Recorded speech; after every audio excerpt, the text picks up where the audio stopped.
We shall commence this module by discussing about the international trade. In today's context, nations do not remain isolated. The economy consisting of the service sector and industry along with the income and employment is linked to the partner in trade. This linkage is formed through the international movement of goods and services. Other kinds of linkages are established through investment, technology and business enterprise in general. This has favorable as well as unfavorable impacts on related economies. International trade is unique since transactions are carried in different currencies and steps are taken by one country to improve its balance of trade, which has a rebound effect on others. All these factors make international economics as an applied economics requiring the study of gains from trade, pattern of trade, protectionism, balance of payment, exchange rate determination, coordination in international policy and international capital market. International economics studies how the independent economies of world interact with one another in the process of allocating the scarce resources to satisfy the human wants. It deals with the economic and financial interdependence among nations. It analyzes the flow of goods, services, payment, monies and people between a nation and the rest of the world. The policies directed at regulating these flows and these effect on the nation's welfare. This economic and financial interdependence influences the political, social, cultural and military relations among nations.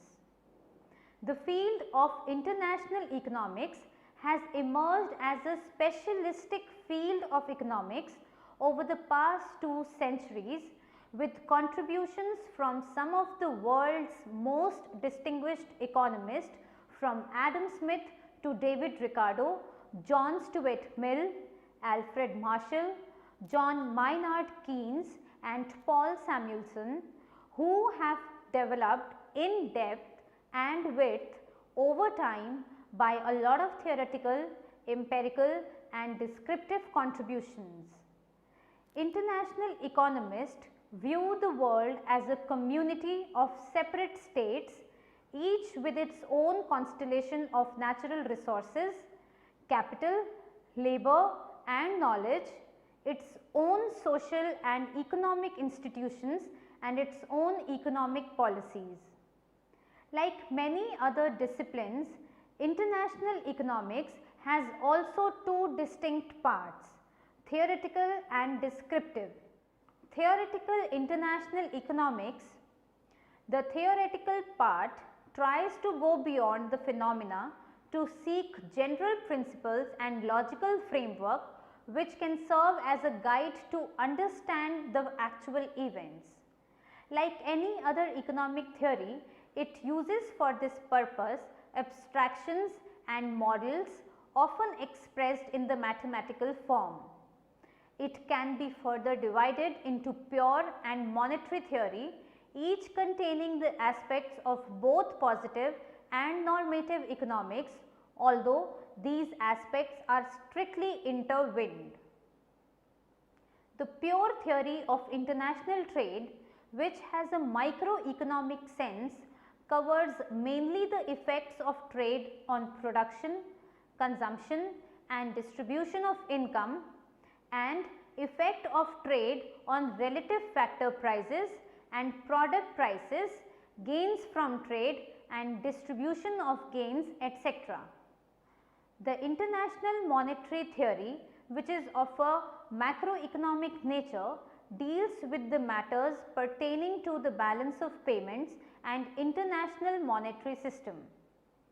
It covers the areas such as causes and methods correcting the balance of payments disequilibria, exchange rate determination, international liquidity, etc. Descriptive international economics. The descriptive part is concerned with the description of international economic transactions in the way they happen and of the institutional environmental in which they take place. This covers international flow of goods and services, flow of international financial and other resources, international organizations like IMF, World Bank, regional development banks, WTO and so on. After studying this module, you shall be able to know the scope and nature of international economics, learn the historical developments in the modern trade theory, understand the theory of absolute advantage, evaluate the implications of the absolute advantage theory, analyze the international institutions and India in the international scenario. Let us now understand the scope and nature of international economics. The subject matter of international economics can be studied in two parts, namely international trade and international finance. However, looking at the diverse aspect of the world economy, we can explore four different windows on the modern world economy. These are international trade, international production, international finance and international development. International trade theory and policies.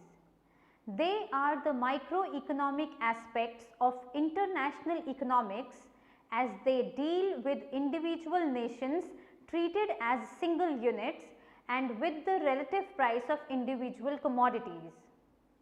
International production.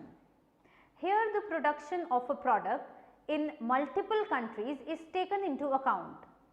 At the broadest level, international production can take place through two modes: contracts, that is international licensing and franchising, and foreign direct investment undertaken by the multinational enterprises. These two modes are a major component of the world economy. International finance. They play an increasingly important role in the world economy, referring to the exchange of assets among countries. Since balance of payment deals with the total receipts and payments as well as with the adjustment and other economic policies that affect the level of national income and the general price of the nation as a whole, thus they represents the macroeconomic aspect of international economics. They are also referred as the open economy macroeconomics. International development. It is the fourth and the final window on the world economy. The processes of international trade, international finance and international production reflect the many goals of their participants. However, it is hoped that these three processes will continue to improve the level of welfare and standard of living throughout the countries of the world. It is thereby necessary to evaluate the processes of the international trade, production and finance support or undermine the international development. Let us look into the connecting window. Each of the four windows on the world economy, trade, production, finance and development offers a view, but each has a frame. That is, each window offers some insight into the world economy, an insight that needs to be supplemented by one or more windows. This helps us to be cognizant of the connections among the four aspects of the international economics that you will explore in the subsequent module. In today's liberalized era, countries interact with one another, thereby imposing some restrictions on the flow of goods, services and factors across their borders, but not internally. In addition, international flow are to some extent hampered by differences in the language, customs and laws. Moreover, the international flow of goods and services leads to the payment and receipts in foreign currencies which often change in value over time. There are common fallacies of international trade. Let us discuss them one by one. First, trade is a zero-sum activity. If one trading party gains, the other has to lose. However, trade can bring benefit to both the parties. The larger joint output provides the basis for mutual gains achieved by both. Second, imports are bad and exports are good. It has become quite popular today. It is seen that imports lead to a reduction in the level of employment and act as a burden on the economy, while the exports promote growth and employment. This fallacy stems from a failure to consider the link between import and exports. Third, tariffs and quotas save jobs and promote higher level of employment. It is the failure to recognize that a reduction in imports does not occur in isolation that this fallacy arises. The trade restrictions that reduce the volume of imports will also reduce exports. As a result, jobs saved by the restrictions tend to offset the jobs lost due to the reduction in exports. Moving on to discuss India in international economy. Until 1990s, the issues discussed so far under international economics were affecting the Indian economy on a conservative basis. But with economic reforms implemented by the central government, Indian economy is closely aligned with the global economic activities. International boundaries have opened up as seen by the reduction in import duties to the total imports. There is no field in the Indian economy that is not touched by the international economics. With evolutionary advances in transport, communication, coupled with the disappearances of the distances, all countries are economically interconnected. It is not certain whether even big countries like India, USA and China can survive if they were to close their borders to any overseas trade. This economic interdependence of countries is indicated by the continuous rise in the volume of imports and exports, capital inflows, overseas travel, multinational corporations, etc. This increasing economic interdependence of countries has serious implications on the domestic economy caused by the division of labor. Some countries are forming groups like OPEC to protect their common interest. These issues are addressed in international economics. The world economic, financial and political system is regulated by 4 specialized international institutions: the World Trade Organization, World Bank, International Monetary Fund and United Nations. Let us discuss the historical development of modern trade theory. Modern trade theory is the outcome of an evolution of ideas in economic thought.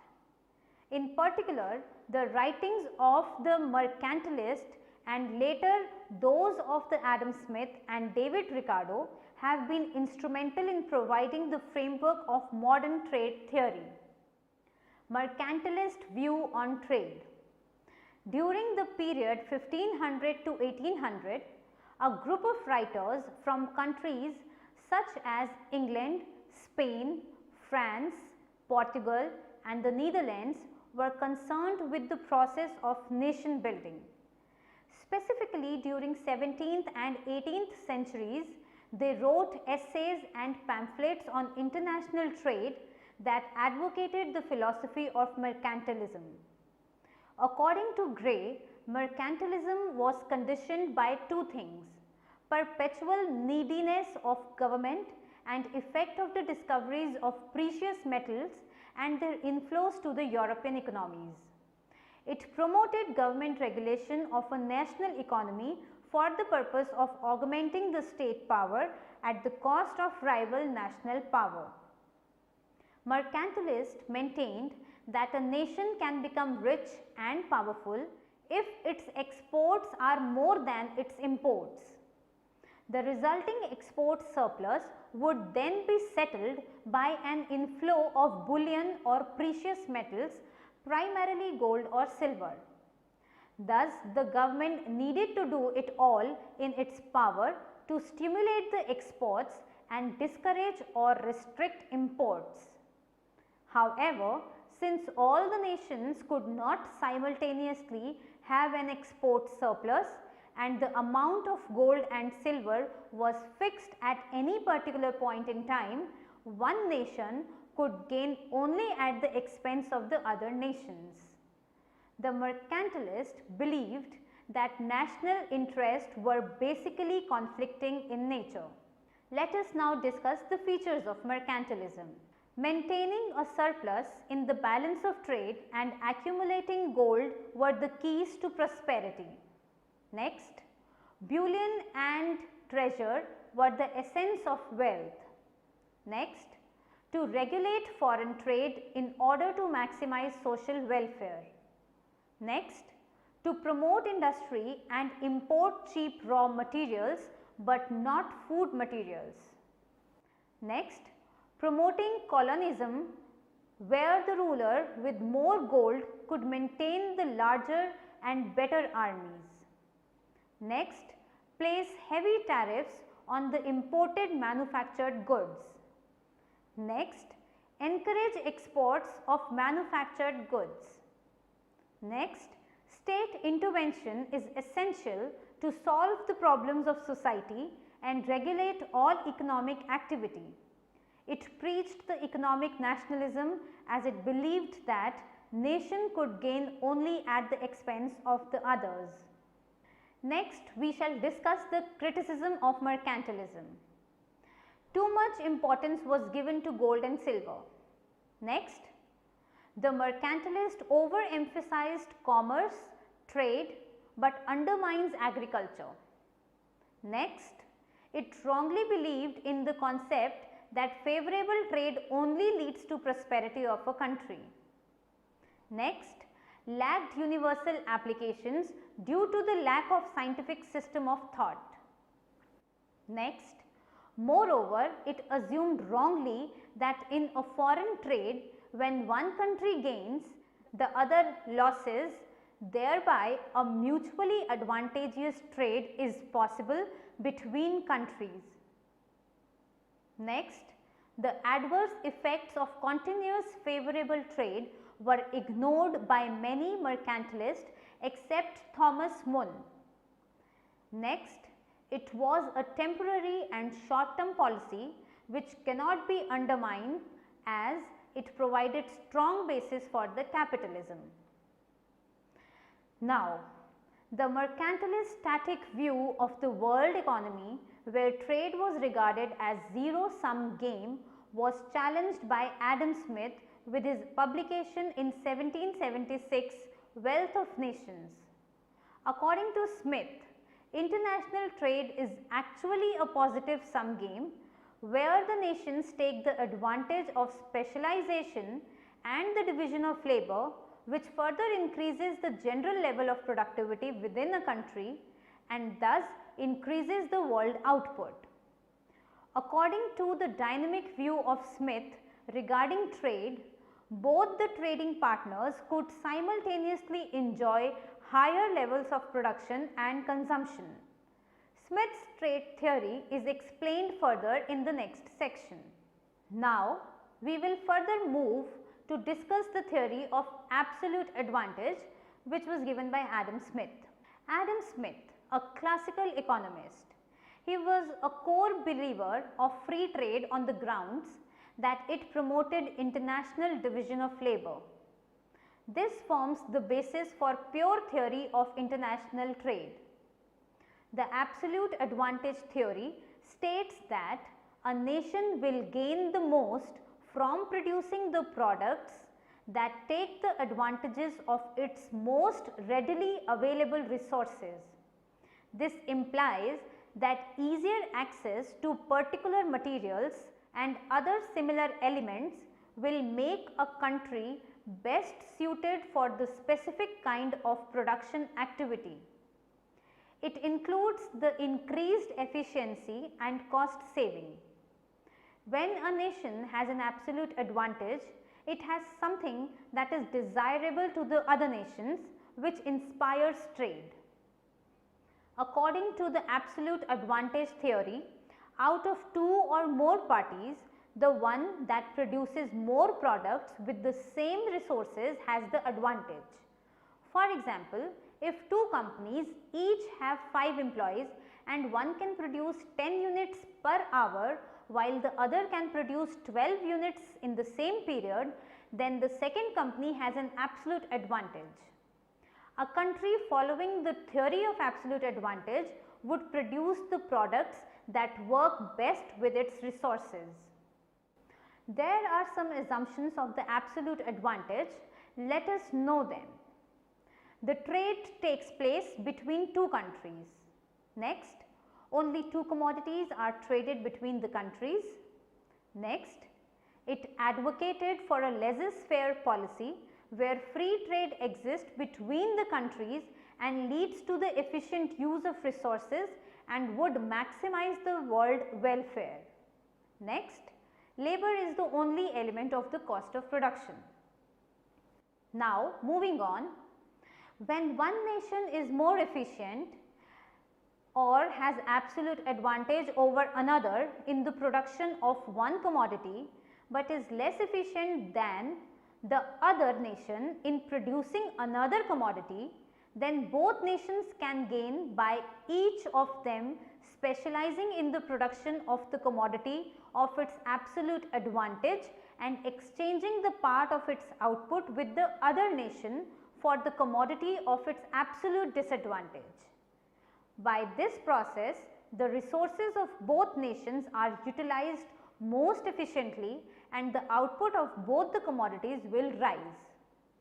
The increase in the output of both commodities measures the gain from specialization in production available to be divided or shared between two nations through trade. Illustration of absolute advantage. Absolute advantage can be examined with a simple numerical example.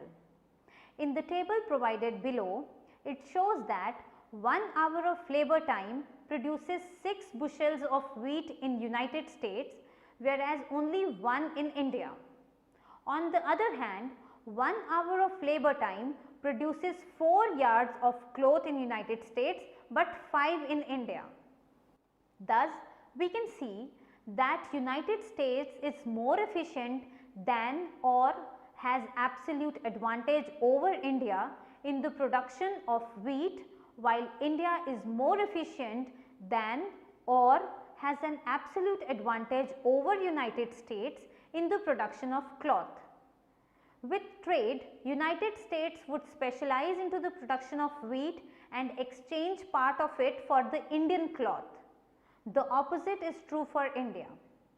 Now, if the United States exchanges 6 bushels of wheat for 6 yards of Indian cloth, then the United States gain 2 cloth or saves 30 minutes of labor time, as United States can only exchange 6 wheat for 4 cloth domestically.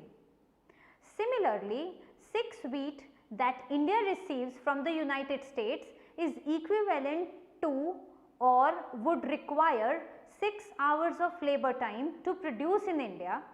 These same 6 hours can produce 30 cloth in India. By exchanging 6 cloth, which requires a little over 1 hour to produce in India, for 6 wheat, with United States gain 24 cloth or saves almost 5 hours of work. Thus, it is clearly demonstrated that two countries can gain through international trade if they have absolute advantage in producing different goods. However, gains from international exchange of goods need not be limited to the situations of absolute advantage. Let us now understand the implication of absolute advantage theory. More quantity of both products are produced. Next, there is increased standard of living of both countries. Next, it leads to increase in production efficiency. Next, the global efficiency and effectiveness of the countries increases. Next, there is maximization of global productivity. Absolute advantage theory was criticized because there does not exist absolute advantage for many countries. Next, country size may vary while analyzing their absolute advantage. Next, there may be country by country differences in specialization. Next, it deals with labor only and neglects other factors of production. Next, it neglects the transport cost, which however plays significant role in international trade. Next, it takes scale economies, however large scale economies may reduce the cost of production and form a part of absolute advantage, but this theory neglects it. Now, we will summarize what we have learnt in this module. International economics is an applied economics requiring the study of gains from trade, pattern of trade, protectionism, balance of payment, exchange rate determination, international policy coordination and international capital market. The subject matter of international economics can be studied in two parts, namely international trade and international finance. International trade, international production, international finance and international development form the four different windows on the modern world economy. Mercantilists believe that the way for a nation to become rich and powerful was to export more than it imported. The resulting export surplus would then be settled by an inflow of bullion or precious metals, primarily gold or silver. The mercantilist static view of the world economy, where trade was regarded as zero-sum game, was challenged by Adam Smith with his publication in 1776, Wealth of Nations. According to Smith, international trade is actually a positive sum game. And according to the absolute advantage theory, a nation will gain the most if it produces products that take the advantage of its most readily available resources. When one nation is more efficient as compared to the other in the production of one commodity, but is less efficient than the other nation in producing the second commodity, then both the nations can gain by each specializing in the production of the commodity of its absolute advantage and exchanging the part of its output with the other nation for the commodity of its absolute disadvantage.